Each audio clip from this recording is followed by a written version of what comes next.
Mas Ismail sibuk dengan laptopnya. Duduk di tempat tidur, baru 2 jam di rumah, sudah sibuk lagi. Ya, aku tahu kesibukannya, karena sangat tahu bidang pekerjaannya seperti apa. Hanya saja, komunikasi kami makin berkurang.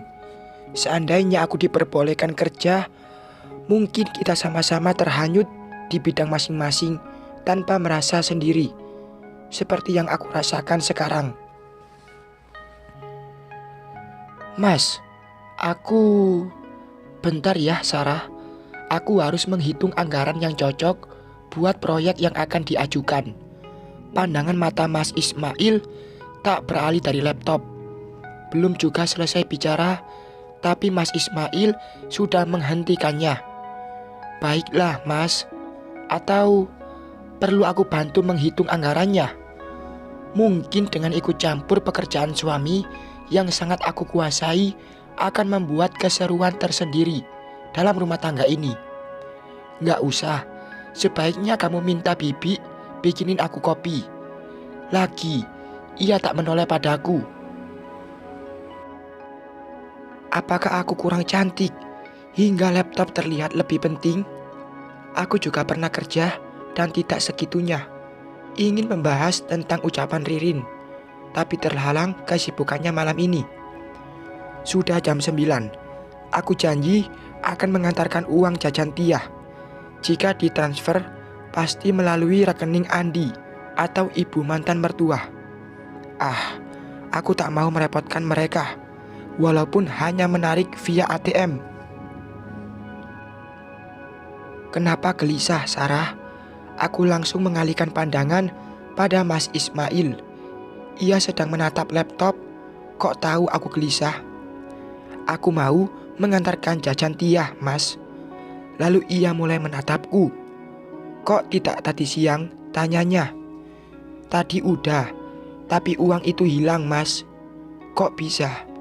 Ya, hilang di tas Tia, Mas. Aku juga gak ngerti. Itu makanya aku ingin antarkan malam ini. Itu pun kalau Mas izinkan. Oh, ya udah. Tapi bentar lagi ya. Aku nanggung kerjaan ini. Ia fokus lagi ke laptop. Kalau Mas sibuk, aku pergi sendirian aja. Ini udah malam, Sarah.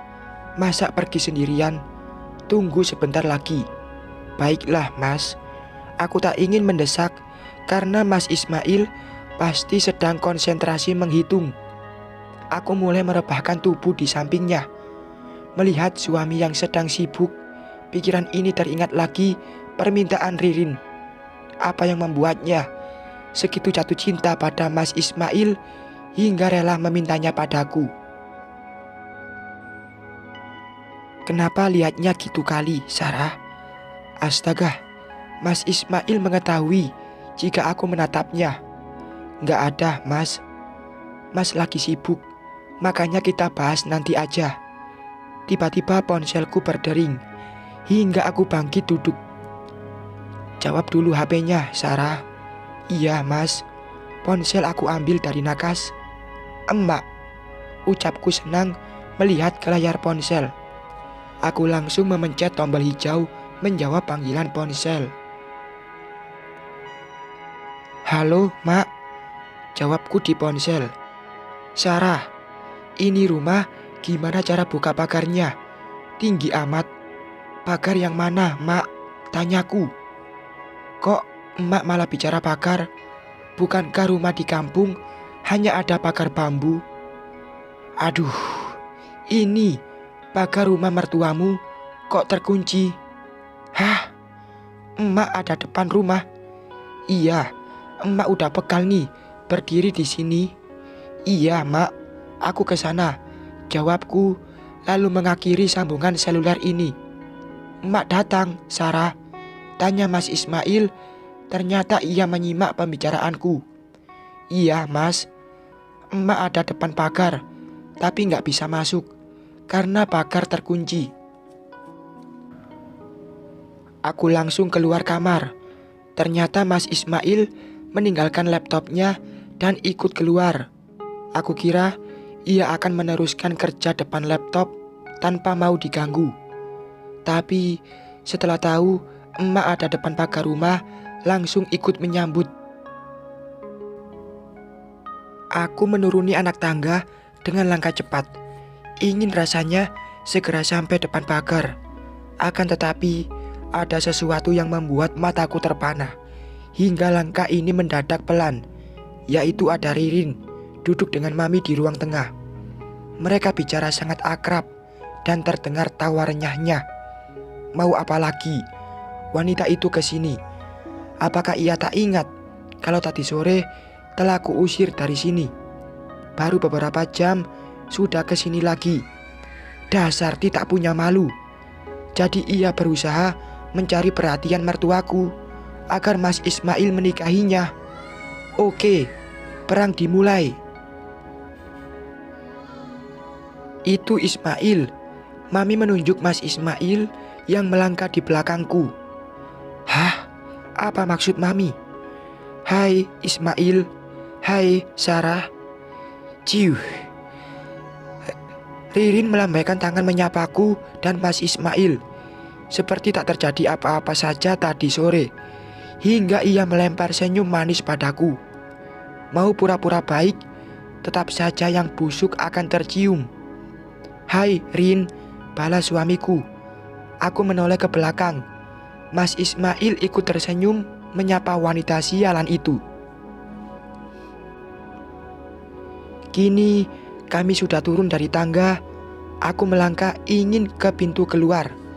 Sengaja tidak menanggapi sapaan Ririn. Dasar munafik. Sok baik dan cari perhatian agar merebut suamiku. Ya Allah, aku paling tak suka jika perang mulut. Lebih baik adu jotos di tengah lapangan saja. Hei Sarah, apa kamu gak bisa sopan pada tamu? Tiba-tiba Mami menegurku sinis. Maaf Mi, aku hanya terburu-buru. Jawabku menghentikan langkah. Terburu-buru, kayak banyak kerjaan segala. Emang menanggapi sapaan Ririn memakan waktu berbulan-bulan. Lalu ia menoleh ke putranya. Ismail, sebaiknya ajari istrimu bersikap sopan. Tuh kan, mengadu ke anaknya agar aku disalahkan. Sarah, kok gitu? Tegur Mas Ismail. Mas, aku hanya merasa alergi dengan ulat bulu. Jawabku menyindir. Ulat bulu? Maksudku emak udah lama di luar dan takutnya ada ulat bulu. Emak paling takut ulat bulu, Mas. Alis Mas Ismail bertaut, seperti heran. Tentu jawaban yang tak menyambung. Ulat bulu aku umpamakan sama dengan wanita gatal hingga mendekati suami orang. Ibarat sesuatu yang membuat penyakit dalam rumah tangga. Mungkin bahasaku ini belum dimengerti suamiku. Maksudku, aku takut emak lama di luar. Oh, lalu Mas Ismail menoleh ke maminya. Mi, emak Sarah datang. Sekarang lagi depan pagar. Jawab Mas Ismail. Emak, spontan Ririn berucap. Kata sapaan untuk ibu kandungku.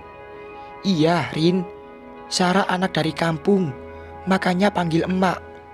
Ya kita harus maklum, karena jika berada di level bawah juga harus bisa menyesuaikan diri. Astagfirullahalazim. Mengakunya banyak acara sosial, tapi kok mulutnya seperti ini. Wibawa Mami sudah hilang di mataku. Oh, sepertinya Mami mau cari gara-gara. Kuping ini terasa panas dengan ucapan seperti merendahkan.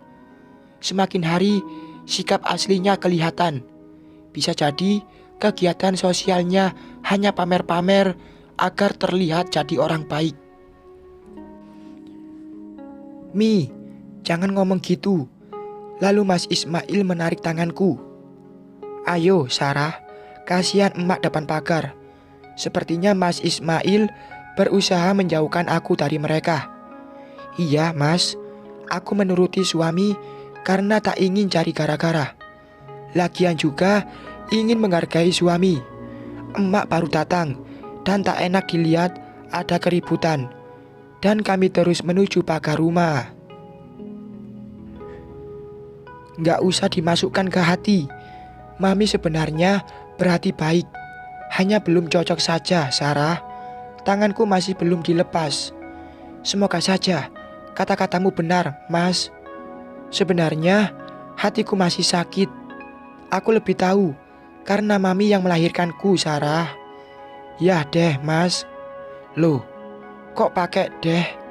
Iya, Mas. Jawabku terpaksa senyum.